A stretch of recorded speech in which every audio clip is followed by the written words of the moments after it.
Hello competitor, आप सब कैसे हैं? आई होप आप लोग सब ठीक होंगे। तो आज है हमारा 16 जनवरी 2026। तो आज के द हिंदू न्यूज़पेपर में देखेंगे क्या क्या हमारे लिए इम्पोर्टेंट है। तो आगे बढ़ने से पहले क्या है, आपका स्वागत है variety of exam pattern with strategy academy पर, और हमारा टेलीग्राम चैनल है वेब्स एकेडमी 24।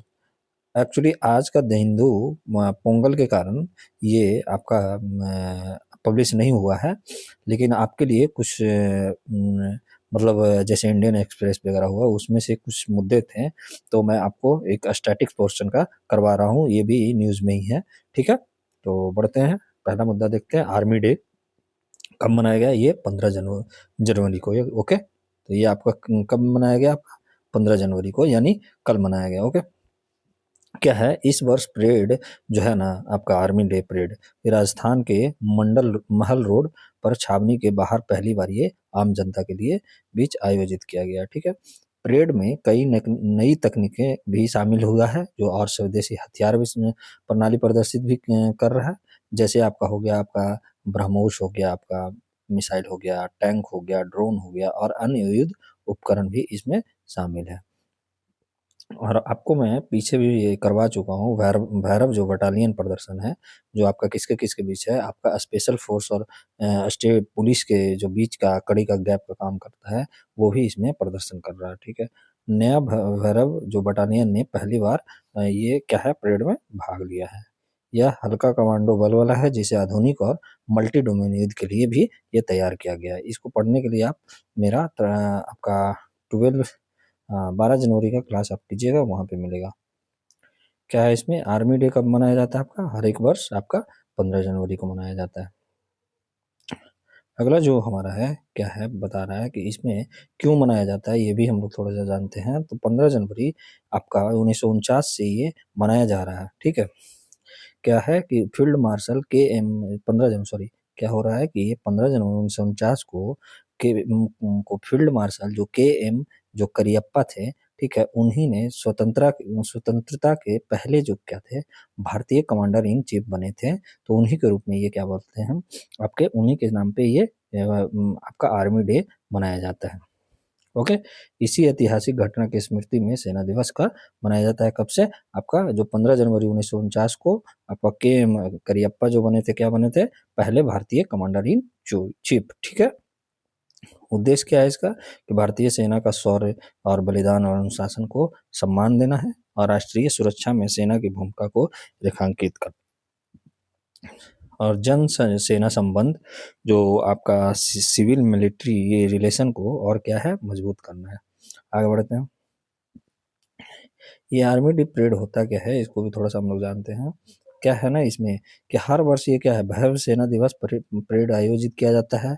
और हाल के वर्षों में क्या है कि इसको छावनी से आपका बाहर आम नागरिकों के बीच ये आयोजित हो रहा है, इसीलिए ये क्या है इम्पोर्टेंट हो गया है। ठीक है, तो ये आप याद रखिएगा। अगला जो है कि स्वदेशी हथियार प्रणाली, आधुनिक टैंक, ड्रोन, मिसाइल सिस्टम आदि का भी इसमें प्रदर्शन किया जा रहा है।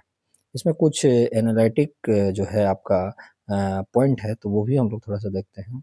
क्या है इसमें कि रक्षा स्वदेशीकरण, क्या है कि परेड में स्वदेशी हथियारों का प्रदर्शन हो रहा है, जिससे क्या होगा कि आयात में निर्भरता कमी होगा और रणनीतिक आत्मनिर्भरता बढ़ेगा। और आधुनिक युद्ध की तैयारी हो रहा है, कि जैसे ड्रोन से साइबर एआई आधारित प्रणाली, मल्टी डोमेन जो वारफेयर की ओर संकेत दिखा रहा है, क्योंकि इसमें क्या हो रहा है प्रदर्शन कर रहा है, तो ये कहीं ना कहीं आधुनिक युद्ध की भी तैयारी हो रहा है। और अगला जो हमारा है कि लोक सेना संबंध भी है, जैसे नागरिक और क्षेत्र में जो परेड होने के लिए क्या दर्शाता है कि पारदर्शिता और विश्वास और राष्ट्रीय एकता को ये आपका दर्शाता है। ओके, और मानवीय भूमिका क्या है इसमें कि सेना की भूमिका केवल युद्ध तक सीमित नहीं है, ये भी बता रहा है, बल्कि ये आपदा प्रबंधन, मानवीय सहायता में भी ये क्या है महत्वपूर्ण योगदान रखता है अपना। ठीक है, और सेकंड मुद्दा है आपका जो थर्ड इंटरनेशनल आपका क्या है काइट डे मनाया गया है, यानी पतंग डे, पतंग दिवस। क्या है इसमें आपका कि इंटरनेशनल काइट डे 14 जनवरी को मनाया जाता है, और जिसे वर्ष के तीसरे अंतर्राष्ट्रीय आयोजन मतलब थर्ड एडिशन इसका हुआ है, यानी आपका जो 2000 इसका 24 में स्टार्ट हुआ था आपका, और ये क्या में एडिशन है आपका, थर्ड थर्ड एडिशन है, यानी तीसरा है। ठीक है। विभिन्न देशों और शहरों में सांस्कृतिक गतिविधियों के साथ ये मनाया गया है। इंटरनेशनल काइट डे पतंग उत्सव को सांस्कृतिक पहल एकता मतलब संस्कृति एकता, रचनात्मक और जन भागीदारी के प्रतीक के रूप में भी एक क्या है प्रस्तुत कर रहा है। और क्या है इसमें कि भारत में यह दिन मकर संक्रांति मतलब उत्तरायण से ये जुड़ा हुआ है, और जबकि अंतर्राष्ट्रीय स्तर पर यह लोक संस्कृति के माध्यम से लोगों को जोड़ने के लिए पहल के रूप में ये उभर रहा है। और थर्ड जो इंटरनेशनल काइट डे का संकेत इस पहल के निरंतर क्या है, इसका संकेत इस पहल के निरंतर क्या है आपका वैश्वीकरण और बढ़ती भागीदारी की ओर इसको संकेत कर रहा है, ठीक है, ग्लोबलाइजेशन की ओर। और क्या है ये मैटर क्यों रखता है कि देखिए इससे क्या होगा कि संस्कृति जो कूटनीति है यानी कल्चरल जो डिप्लोमेसी है, मतलब कि पतंग उत्सव जैसे कार्यक्रम हार्ड पावर के बजाय सॉफ्ट पावर को मजबूत करता है, और भारत जैसे देश अपनी लोक परंपराओं के माध्यम से अंतर्राष्ट्रीय मंच पर सकारात्मक छवि बनाते हैं। और लोक संस्कृति और अब वैश्वीकरण भी हो रहा है, जैसे आपका स्थानीय परंपरा में जैसे मकर संक्रांति हो गया, उत्तरायण हो गया, अब ये वैश्विक उत्सव के रूप में ले रही है, ठीक है। तो ये दर्शाता है कि वैश्वीकरण केवल आर्थिक रूप से ही नहीं बल्कि आपका सांस्कृतिक आदान प्रदान की भी प्रक्रिया भी है। तो ये आपका क्या है कि सिर्फ आर्थिक ही महत्व से नहीं जुड़ा हुआ बल्कि ये क्या है संस्कृति का भी महत्व जुड़ता है यहाँ पे। ओके, थर्ड क्या है हमारा कि समुदाय समावेशन और युवाओं की भागीदारी क्या है कि इसमें पतंग उत्सव में कम लागत होता है, सामुदायिक और समावेशी गतिविधियां हैं, युवाएं बच्चे कारीगरों की भागीदारी से सामाजिक जो पूंजी है सोशल कैपिटल इससे क्या होता है बढ़ता है। आपका पांचवा क्या है इसमें कि पर्यावरणीय आयाम जो है इमर्जिंग जो कंसर्न है आपका क्या है आपका कि पर्यावरण अनुकूलन पतंग होता है, नायलन जो है मांझा प्रतिबंध है, और पक्षी जो सुरक्षा जैसे मुद्दे पर भी ये ध्यान दिलाती है। तो इसका ये भी पर्यावरणीय आयाम भी है, ठीक है। अगला जो हमारे पास मुद्दा है क्या है कि इंडियन जाइंट जो स्क्वायरल है जिसको बोला जाता है गिलहरी, ठीक है, भारतीय जाइंट गिलहरी, ठीक है, आपका भारत में ऑल इंडिया जो टाइगर ये आपका एस्टिमेशन है ना 2026 के सर्वेक्षण में आपका भारतीय जाइंट जो गिलहरी का साक्ष्य मिला है 2026 में चल रहे ऑल इंडिया टाइगर एस्टिमेशन सर्वे के दौरान पुणे के अटवाना क्षेत्र में क्या है अटवान क्षेत्र में ये भारतीय जाइंट गिलहरी का जिसको क्या बोला जाता है आपका ये भी आप रखिए याद रखिएगा सेक्रू, ठीक है, सेक्रू, ठीक है, सेक्रू को देखा गया, सेक्रू आप याद रखिएगा।